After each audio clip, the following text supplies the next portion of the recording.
ناظرین، آج ہمارے درمیان بہت ہی مشہور و معروف اور کسی تعارف کے محتاج نہیں ہیں علی جناب مولانا میر شمس صاحب قبلہ، جو ہماری اس جنت البقیع اطراری میں تشریف لائے ہیں زیارت کے لیے۔ دعا کریں کہ یہ جنت البقیع کام جو ہے ہمارا اختتام پذیر ہو، جو ہمارے گیٹ کا کام رہ گیا ہے یا چار دیواری کام رہ گیا ہے، انشاءاللہ یہ جلد سے جلد پورا ہو تاکہ زائرین یہاں آ سکیں اور یہاں زیارت کر سکیں۔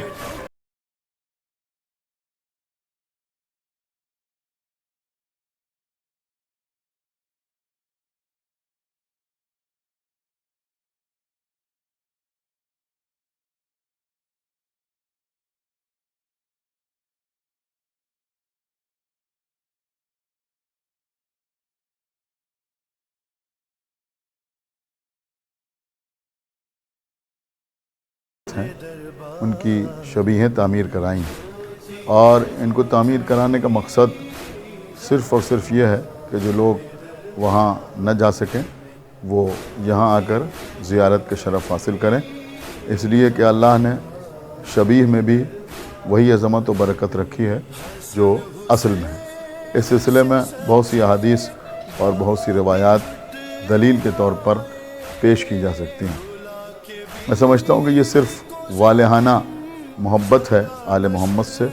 جو اس طرح کی عمارتیں مختلف مقامات پر تعمیر ہوئی ہیں۔ اور اس وقت جس جگہ پر ہم کھڑے ہوئے ہیں تو میں یہ عرض کرنا چاہوں گا کہ اس سے پہلے جتنے روضے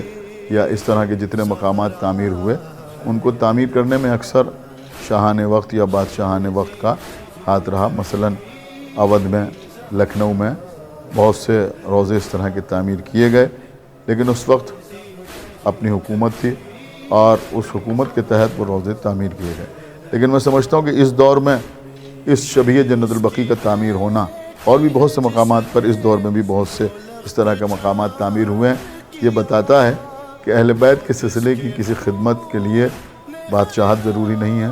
حکومت ضروری نہیں ہے، بلکہ محبت ضروری ہے۔ اب آپ ذرا غور کریں کہ یہ اتنا بڑا کام ہمارے ایک بھائی جیسے مرد مومن نے کیا، اور یہ بھی ان کا نہایت خلوص ہے کہ وہ یہ نہیں چاہتے کہ ان کا نام لوگوں کے سامنے ظاہر ہو، لہٰذا میں نام نہیں لے رہا ہوں، لیکن بہرحال بہت بڑا کام انجام دیا۔ خداوند عالم ان کو، ان کے بچوں کو، ان کے اہلیہ کو اور ان کے دیگر اہل خاندان کو صحت و سلامتی عطا کرے،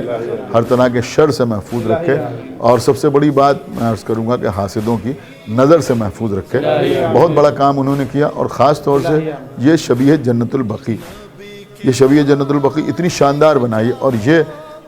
میں سمجھتا ہوں کہ بہت بڑا کام ہے، اس لیے کہ سعودی عربیہ میں بی بی کے روضے پر سایہ نہیں ہے، اور صرف بی بی کی قبر نہیں بلکہ ساتھ ساتھ امام حسن علیہ السلام،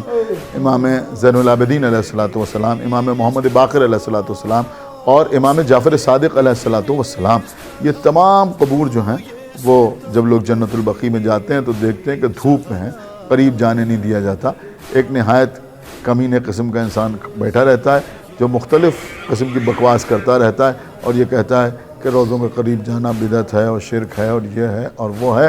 اور سعودی عربیہ کی ظالم حکومت ان روضوں کو تعمیر کرنے کی اجازت نہیں دیتی۔ ایک زمانے میں یہ روضے باقاعدہ تعمیر تھے جن کو ڈھا دیا گیا، جن کو ختم کر دیا گیا۔ تو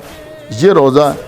اس بات کی علامت ہے کہ اگر ہم وہاں جا کے اس روضے کو تعمیر نہیں کر پا رہے تو یہاں ہم اس نام پر روضہ بنا رہے ہیں، اور یہ اس بات کو بھی ظاہر کرتا ہے کہ اگر ہمیں موقع ملتا ہے تو ہم وہاں جا کر اس سے شاندار روضہ بی بی کا اپنے ہاتھوں سے انشاءاللہ تعمیر کریں گے، اس لیے کہ یہ اس بی بی کی یادگار ہے جسے ان کے بابا کے بعد اتنا رلایا گیا، اتنا رلایا گیا، اتنے مصائب ڈھائے گئے کہ بی بی کو یہ کہنا پڑا کہ سبت علیہ مصائب لو انہا سبت علی الایام سرنا لیالیا، میرے اوپر اتنی مصیبتیں پڑیں، اتنے مصائب پڑے کہ اگر دنوں کے اوپر پڑتے تو مثل شب تاریک کے ہو جاتے ہیں۔ وہ بی بی کہ جس کے اوپر جلتا ہوا دروازہ گرایا گیا، خدا لعنت کرے ان افراد پر کہ جنہوں نے جلتا ہوا دروازہ بی بی کے اوپر گرایا، اور بطن مادر میں جناب محسن کی شہادت ہوئی، بی بی کی پسلیاں شکستہ ہوئیں، اور اسی زخم کی وجہ سے بی بی کی شہادت واقع ہوئی۔ بہرحال عزیزوں، ہم اس مقدس مقام پر کھڑے ہوئے ہیں، آئیے ہم اور آپ پھر دعا کریں کہ خداوند عالم جلد از جلد وہ موقع ہمیں فراہم کرے کہ ہم سعودی عربیہ کی میں جا کر بی بی کے روضے کو تعمیر کریں، اور جو معصومین کے روضے ہیں ان کو بھی تعمیر کریں. خداوند عالم اس ظالم حکومت کو جلد از جلد نیست و نابود فرمائے،